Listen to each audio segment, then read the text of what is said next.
Prestasi Presiden RI 1945 sampai 2014. Yang pertama, Insinyur Soekarno. Masa bakti 1945 sampai 1967. Panggilan yang melekat pada nama Soekarno adalah Bung Karno, dikenal sebagai Bapak Proklamator bersama dengan Muhammad Hatta. Atas nama bangsa Indonesia memproklamirkan kemerdekaan Indonesia 17 Agustus 1945. Soekarno memiliki prestasi: 1. Penggagas Pancasila sebagai dasar negara Indonesia. 2. Turut berupaya mempersatukan Nusantara melalui mosi integrasi di tahun 1951 dan deklarasi Juanda di tahun 1957. 3. Membebaskan Irian Barat pada tahun 1962. 4. Menyelenggarakan Asian Games 4 tahun 1962. 5. Konferensi Asia Afrika 1955 dan Gerakan Non-Blok. 2. Bapak Soeharto. Masa bakti 1969 sampai 1998. Dikenal sebagai Bapak Pembangunan karena perencanaan program pembangunan dengan Pelita atau Rencana Pembangunan 5 tahun, Pelita Pembangunan 5 tahun, serta keberhasilan di bidang pangan dan di bidang KB atau keluarga berencana. Keberhasilan Presiden Soeharto diantaranya: 1. Konferensi tingkat tinggi ASEAN yang pertama di Bali pada tanggal 23 sampai 24 Februari 1976.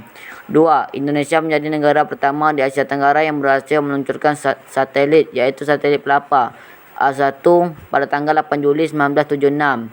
3. Swasembada Pangan 1984. 4. Bapak Pembangunan.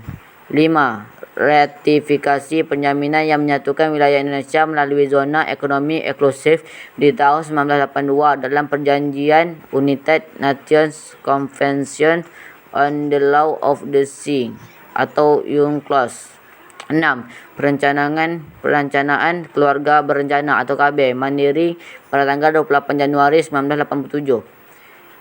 3. B.J. Habibie. Masa bakti 1998 sampai 1999. Dikenal sebagai Bapak Teknologi dengan keberhasilannya membuat pesawat terbang CN-235 dan membuat rumus keretakan pada sayap pesawat. Rumus ini dipakai pada maskapai yang ada di dunia. Berikut ini prestasi dari Pak B.J. Habibie. 1. Mengesahkan undang-undang atau UU anti monopoli. 2. Undang-undang kemerdekaan berpendapat di muka umum. 3. Undang-undang partai politik, konsep pemilu dengan banyak partai. 4. Undang-undang otonomi daerah. 5. Perubahan nama ABRI kembali menjadi TNI. 6. Pemisahan TNI dengan Polri. 4. Presiden Abdurrahman Wahid. Masa bakti 1999 sampai 2001. Dikenal sebagai Bapak Pluralisme dan Hak Kaum Minoritas atau keberagamaan.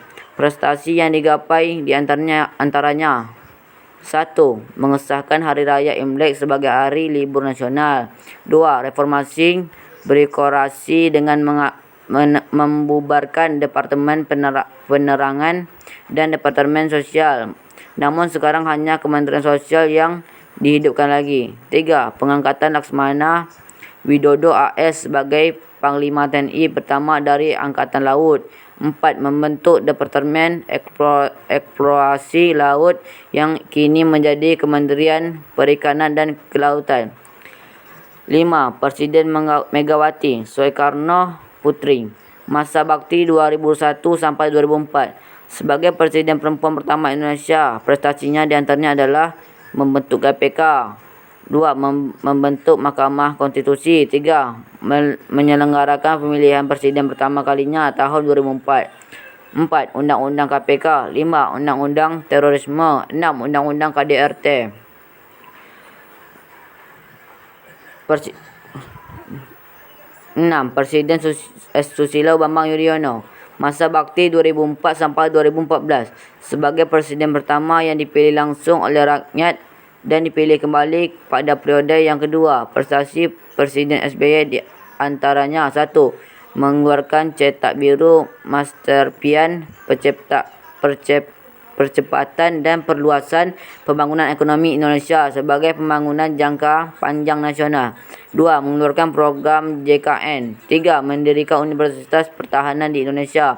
4. Melaksanakan forum dunia di Indonesia yaitu World Culture Forum dan Bal Demokrat Forum. 5. Anggaran pendidikan 20%. 6. Perdamaian Aceh. Itulah prestasi Presiden RI pada tahun 1945 sampai 2014. Sekian, terima kasih.